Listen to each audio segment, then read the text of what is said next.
North east में China के खिलाफ भारत ने अपनी कौन सी कमजोरी को ठीक कर दिया है और डोनाल्ड ट्रंप एडमिनिस्ट्रेशन अब भारत के अडानी ग्रुप को कैसे टारगेट करने लगा है। भारत ने बांग्लादेश में ISI की संभावित मूवमेंट का पता कैसे लगा लिया। काफी सारी इंपॉर्टेंट अपडेट्स आ रही हैं जो आपको मेन स्ट्रीम के न्यूज चैनल्स के ऊपर भी देखने को नहीं मिलेंगी, इसलिए इस वीडियो को एंड तक देखिएगा। सबसे पहले बात करते हैं रेमिटेंसेस के बारे में, यानी कि वो पैसा जो विदेशों में गए इंडियंस वहाँ पर कमाकर वापस से भारत में बेचते हैं और अपने घर परिवार वालों को देते हैं। दरअसल रिजर्व बैंक ऑफ इंडिया हर साल फाइनेंशियल ईयर खत्म होने के बाद रेमिटेंसेस का डेटा रिलीज करता है और साल 2024-25 फाइनेंशियल ईयर यानी कि अप्रैल 2024 से लेकर मार्च 2025 तक भारत में कितनी रेमिटेंसेस आई हैं, इसका data reserve bank of India ने रिलीज कर दिया है। रेफरेंस के लिए आपके स्क्रीन के ऊपर द टाइम्स ऑफ इंडिया के आर्टिकल का स्क्रीनशॉट है। रिपोर्ट के मुताबिक 2024-25 फिस्कल ईयर में भारत को $135.46 बिलियन की ह्यूज रेमिटेंसेस आई हैं और ये इतिहास में सबसे ज्यादा है, यानी कि इतनी रेमिटेंसेस भारत को इससे पहले कभी नहीं मिली है। जो पिछला फिस्कल ईयर था यानी कि 2023-24 उसकी बात करें तो उसमें भारत को $118 बिलियन की रेमिटेंसेस आई थी, यानी कि एक ही साल में ऑलमोस्ट $17 बिलियन का जंप आ गया है, जो कि ऑलमोस्ट 10% की बढ़ोतरी बनती है। बेटर अंडरस्टैंडिंग के लिए आप ये इन्फोग्राफिक देखिए। इसमें साल 2014-15 से लेकर साल 2024-25 तक सभी फिस्कल ईयर्स में भारत को कितनी रेमिटेंसेस का डेटा मिला है वो सारा मेंशन किया गया है। अगर आपको किसी पर्टिकुलर ईयर का डेटा देखना है तो आप वीडियो को पॉज करके देख सकते हैं। साल 2015-16 में भारत को $65 बिलियन रेमिटेंसेस के रूप में आए थे और आज 10 सालों के बाद ये फिगर डबल से भी ज्यादा हो गया है, $135 बिलियन। अब ये जो $135 बिलियन है, ये अमाउंट भारत की सरकार के लिए काफी इंपॉर्टेंट है। इस समय भारत की अर्थव्यवस्था का साइज यानी कि नॉमिनल GDP अराउंड $4.2 ट्रिलियन की है और ये $135 बिलियन उसका 3.2% बनता है। बेशक इनवर्ड रेमिटेंसेस को GDP में डायरेक्टली काउंट नहीं किया जाता है क्योंकि ये पेमेंट ट्रांसफर्स होते हैं, लेकिन ये जो $135 बिलियन भारत के अंदर आ रहे हैं ये इनडायरेक्टली भारत की GDP ग्रोथ में कंट्रीब्यूट कर रहे हैं। भारत में कंजप्शन बढ़ाएंगे, इन्वेस्टमेंट के लिए यूज होंगे, लोगों की परचेजिंग पावर बढ़ेगी, गुड्स एंड सर्विसेज कंज्यूम करेंगे, फ्लैट खरीदेंगे या फिर घर बनाएंगे। कहने का मतलब है कि कंजप्शन बढ़ेगी तो प्रोडक्शन बढ़ेगी, जॉब्स क्रिएट होंगी, कुछ नहीं होगा तो भारत के बैंक्स में लिक्विडिटी होगी। कहने का मतलब है कि ये $135 बिलियन भारत सरकार के लिए बहुत ही बड़ी राहत लेकर आते हैं और यही कारण है कि भारत सरकार वेस्टर्न कंट्रीज के साथ जब भी नेगोशिएशन टेबल के ऊपर बैठती है तो सबसे पहली डिमांड हमारी सरकार की यही होती है कि भारतीय लोगों को वर्क वीजा और स्टूडेंट वीजा दिए जाएं और migration and mobility pact sign किए जाएं, ताकि ये सारे इंडियंस फॉरेन कंट्रीज में जाकर वहाँ पर काम करने के बाद अपनी सेविंग्स जो रेमिटेंसेस के रूप में भारत भेजते हैं वो ज्यादा से ज्यादा भारत में आए। गुड न्यूज ये है कि इस साल हमने पिछले साल के फिगर को क्रॉस करके $135 बिलियन को टच कर लिया है और अगले फिस्कल ईयर में यानी कि 2025-26 में हम $150 बिलियन को भी क्रॉस कर लेंगे। इसके साथ ही ये भी बता दूं कि सबसे ज्यादा रेमिटेंसेस रिसीव करने वाले देशों की लिस्ट में भारत टॉप के ऊपर है। सबसे ज्यादा रेमिटेंसेस भारत को ही मिलती है। अमेरिका वो देश है जहाँ से भारत को सबसे ज्यादा रेमिटेंसेस आती है। पहले गल्फ और मिडिल ईस्ट के देशों से रेमिटेंसेस का इनफ्लो भारत में सबसे ज्यादा था, लेकिन अब अमेरिका, UK, कनाडा और यूरोपियन कंट्री से इनफ्लो काफी ज्यादा बढ़ गया है क्योंकि वहाँ पर इंडियंस हाई पेइंग जॉब्स करने लगे हैं, इसलिए भारत की रेमिटेंसेस दुनिया में सबसे तेजी से बढ़ रही है। नेक्स्ट अपडेट आ रही है बांग्लादेश से।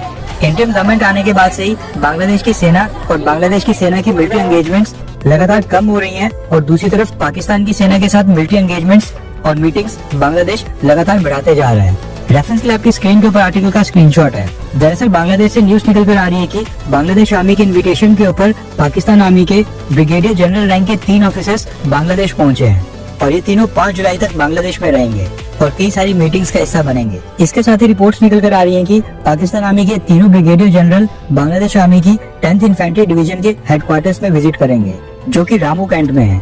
अब ये रामू कैंट बांग्लादेश के कॉक्स बाजार रीजन के पास में पड़ता है और आपको पता ही होगा कि कॉक्स बाजार में इस समय US आर्मी अपना बेस बनाकर बैठी है क्योंकि ये म्यांमार की रखीन स्टेट के साथ लगता है, जहाँ पर अराकन आर्मी इस समय काफी एक्टिव है और म्यांमार मिलिट्री के खिलाफ आर्म स्ट्रगल कर रही है।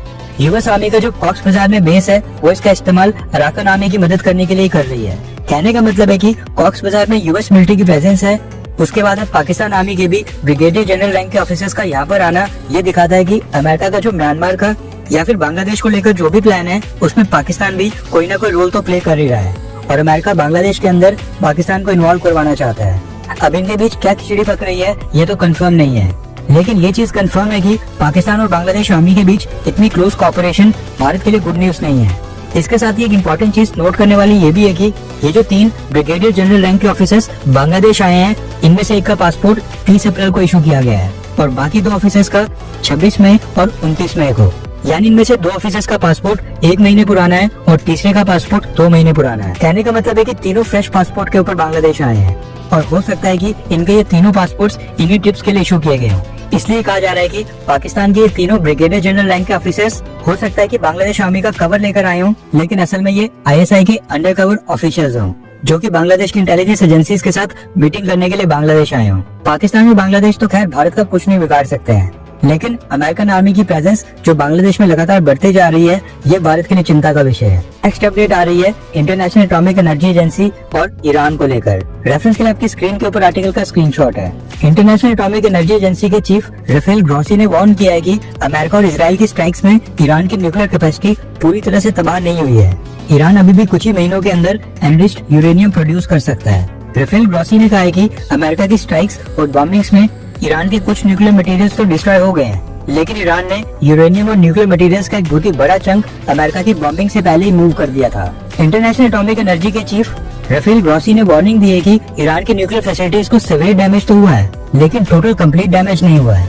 यानी कि ईरान की न्यूक्लियर फैसिलिटीज पूरी तरह से तबाह नहीं हुई है और ईरान कुछ ही महीनों के अंदर दोबारा से न्यूक्लियर बॉम्ब बनाकर अपने एडवर्सरीज के ऊपर हमला कर सकता है, जो कि अमेरिका और इसराइल ही हैं। डोनाल्ड ट्रम्प तो खैर ये ढिंडोरा पीट रहे हैं कि अमेरिका ने ईरान की न्यूक्लियर इंस्टॉलेशंस को पूरी तरह से नष्ट कर दिया है, लेकिन इंटरनेशनल एटॉमिक एनर्जी एजेंसी के चीफ राफेल ग्रॉसी के अलावा और भी कई सारे ओपन सोर्स इंटेलिजेंस एनालिसिस और सैटेलाइट पिक्चर से पता चला है कि ईरान ने अमेरिका की बॉम्बिंग से पहले ही अपनी सभी न्यूक्लियर साइट से हैवी मूवमेंट करके काफी सारा न्यूक्लियर मटेरियल और एनरिच किया हुआ यूरेनियम ट्रांसपोर्ट करके दूसरी लोकेशंस के ऊपर पहुंचा दिया है। इस तरह की कई सारी सैटेलाइट इमेजेस सामने आई हैं, जिनमें ईरान के न्यूक्लियर फैसिलिटीज के सामने बड़े बड़े कंटेनर्स और ट्रक्स की लाइंस दिखाई दे रही हैं। ये इमेजेस सामने आने के बाद अमेरिका और इसराइल की इंटेलिजेंस एजेंसीज अब ये पता लगाने की कोशिश कर रही हैं कि बॉम्बिंग से पहले ईरान ने अपना न्यूक्लियर मटेरियल और एनरिच किया हुआ यूरेनियम मूव करके कहां पर ट्रांसफर किया है और वो किस लोकेशन के ऊपर है। अब ये जो न्यूक्लियर मटेरियल और एनरिच किया हुआ यूरेनियम है जो ईरान ने हमले से पहले मूव कर दिया था, इसी को मिसिंग यूरेनियम कहा जा रहा है और वेस्टर्न कंट्रीज की इंटेलिजेंस एजेंसीज इसकी तलाश कर रही हैं,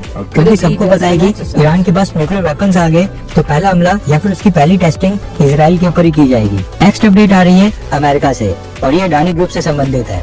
आपको याद होगा पिछले साल जो बाइडेन के समय US security and exchange commission और यूएस डिपार्टमेंट ऑफ जस्टिस ने अडानी ग्रुप के ऊपर बैबरी यानी कि रिश्वत देने के आरोप लगाते हुए एक केस फाइल किया था और कहा था कि अडानी ग्रुप ने अपने प्रोजेक्ट्स में इन्वेस्टमेंट के लिए यूएस इन्वेस्टर से जो पैसे रेज किए थे वो सारे फॉल्स इन्फॉर्मेशन और मिसलीडिंग स्टेटमेंट्स के आधार पर रेज किए हैं, जो कि फ्रॉड कैटेगरी में आता है। डोनाल्ड ट्रम्प के आने के बाद ये केस अमेरिका में ठंडे बस्ते में चले गया था, क्योंकि डोनाल्ड ट्रम्प को प्रो इंडिया माना जाता था। इसलिए ऐसा माना जा रहा था कि US security and exchange commission और यूएस डिपार्टमेंट ऑफ जस्टिस अब डोनाल्ड ट्रम्प के अंडर इस केस को परस्यू नहीं करेंगे, लेकिन अब अमेरिका से अडानी इसके लिए बैड न्यूज निकल कर आ रही है। रेफरेंस के लिए आपके स्क्रीन के ऊपर आर्टिकल का स्क्रीनशॉट है। न्यूज आ रही है कि यूएस कोर्ट्स में अडानी ग्रुप के खिलाफ प्रोसीडिंग्स दोबारा से शुरू हो गई हैं और US security and exchange commission और द डिपार्टमेंट ऑफ जस्टिस अब इस ट्रायल को कंटिन्यू कर रहे हैं। अब देखना ये होगा कि डोनाल्ड ट्रम्प एडमिनिस्ट्रेशन में ये केस आगे कहां पर जाता है। नेक्स्ट अपडेट आ रही है अफगानिस्तान से। पीपल टू पीपल कनेक्शन को स्ट्रॉन्ग करने के लिए भारत के विदेश मंत्रालय ने अफगानिस्तान में एक आर्टिफिशियल लिम्ब ट्रीटमेंट कैंप का आयोजन किया था। भारत से डॉक्टर्स की एक टीम अफगानिस्तान गई थी और वहां पर डिसेबल्ड अफगानी लोगों को आर्टिफिशियल प्रोस्थेटिक लिम्ब डोनेट और डिस्ट्रीब्यूट की गई। आप ये वीडियो देखिए जिसमें आर्टिफिशियल लिम्ब लगाने के बाद ये अफगानी उसको टेस्ट कर रहे हैं। भगवान महावीर विकलांग सहायता समिति जयपुर ने ये आर्टिफिशियल लिम्ब्स अफगानिस्तान के डिसेबल्ड लोगों को फ्री में बिना किसी कॉस्ट की बांटी है। करीब 75 से 100 के बीच आर्टिफिशियल लिम्ब्स पिछले कल डोनेट और डिस्ट्रीब्यूट की गई हैं। आर्टिफिशियल लिम्ब्स के साथ साथ कैलिपर्स और बाकी मोबिलिटी एड भी डिस्ट्रीब्यूट की गई हैं। तालिबान एडमिनिस्ट्रेशन ने खुद इसकी परमिशन दी थी और तालिबान भी भारत की इस ह्यूमैनिटेरियन एफर्ट से काफी खुश है। नेक्स्ट अपडेट आ रही है भारत के नॉर्थ ईस्ट से और चाइना के मद्देनजर ये भारत की सिक्योरिटी के लिए काफी बड़ी अपडेट है। दरअसल आपने यूपी, मध्य प्रदेश, महाराष्ट्र या देश के बाकी हिस्सों में सुना होगा कि हाईवे या फिर एक्सप्रेसवेज के ऊपर इंडियन एयरफोर्स के फाइटर जेट्स की इमरजेंसी लैंडिंग करने के लिए कई सारी स्ट्रिप्स बनाई गई हैं। रोड का एक वाइड सेक्शन चुना जाता है एंड उसको इस तरह से कंस्ट्रक्ट किया जाता है कि वहाँ पर इमरजेंसी के समय फाइटर जेट्स आसानी से लैंड कर सकें या फिर टेक ऑफ कर सकें। अब जो भारत का नॉर्थ ईस्ट का रीजन है, जो कि चिकन नेक यानी कि सिलीगुड़ी कॉरिडोर के थ्रू भारत के साथ कनेक्टेड है, इस पूरे नॉर्थ ईस्ट के रीजन में जितने भी नेशनल हाईवेज है, यहाँ पर एक भी सेक्शन ऐसा नहीं है जहाँ पर इमरजेंसी लैंडिंग स्ट्रिप बनाई गई हो और इमरजेंसी के समय फाइटर जेट्स को लैंड करवाया या फिर यहाँ से टेक ऑफ करवाया जाए। हैरानी वाली बात यह है कि चाइना और आजकल बांग्लादेश भी इस फिराक में होते हैं कि नॉर्थ ईस्ट के साथ वो भारत की कनेक्टिविटी को तोड़ दें। और नॉर्थ ईस्ट का बॉर्डर बांग्लादेश, भूटान, चाइना और म्यांमार 4 देशों के साथ लगता है। लेकिन इसके बावजूद नॉर्थ ईस्ट के नेशनल हाईवेज के ऊपर एक भी इमरजेंसी लैंडिंग स्ट्रिप नहीं बनाई गई थी। लेकिन अब भारत अपनी ये गलती को सुधार रहा है। रेफरेंस के लिए आपकी स्क्रीन के ऊपर आर्टिकल का स्क्रीनशॉट है। नॉर्थ ईस्ट को पहली इमरजेंसी लैंडिंग स्ट्रिप मिलने जा रही है और ये असम के नेशनल हाईवे के ऊपर बनाई जाएगी। असम के चीफ मिनिस्टर हिमंता बिस्वा शर्मा ने इसकी जानकारी दी है और बताया है कि असम के नेशनल हाईवेज के ऊपर एक नहीं बल्कि 3 इमरजेंसी लैंडिंग स्ट्रिप बनाई जाएंगी। इनका काम अक्टूबर महीने तक कंप्लीट कर दिया जाएगा और उसके बाद ये मिलिट्री के साथ साथ सिविल इमरजेंसी लैंडिंग के लिए भी इस्तेमाल की जाएंगी। इसके साथ ही डिजास्टर मैनेजमेंट और फ्लड लाइक सिचुएशन का ध्यान रखकर भी ये इमरजेंसी लैंडिंग फैसिलिटी बनाई जाएंगी ताकि सभी तरह की वेदर कंडीशंस में ये इस्तेमाल की जाए। एंड भारत की foreign policy, defence news, economy और ग्लोबल अफेयर्स का सही एनालिसिस हमारे चैनल का मिशन है और ये मिशन आपके सपोर्ट के बिना अधूरा है। अगर आप चाहते हैं कि सही और ऑथेंटिक एनालिसिस आप तक लगातार पहुंचे तो इस वीडियो को लाइक करें और हमारे चैनल को सब्सक्राइब करके बेल नोटिफिकेशन ऑन करना मत भूलिए। आपका एक लाइक हमारे चैनल को ग्रो करने में काफी मदद करेगा और एक सब्सक्राइब ये सुनिश्चित करेगा कि आप किसी भी इम्पोर्टेंट अपडेट को मिस ना करें। अगर आपने हमारे चैनल को पहले से सब्सक्राइब किया है तो दिल से धन्यवाद। जय हिंद, वंदे मातरम।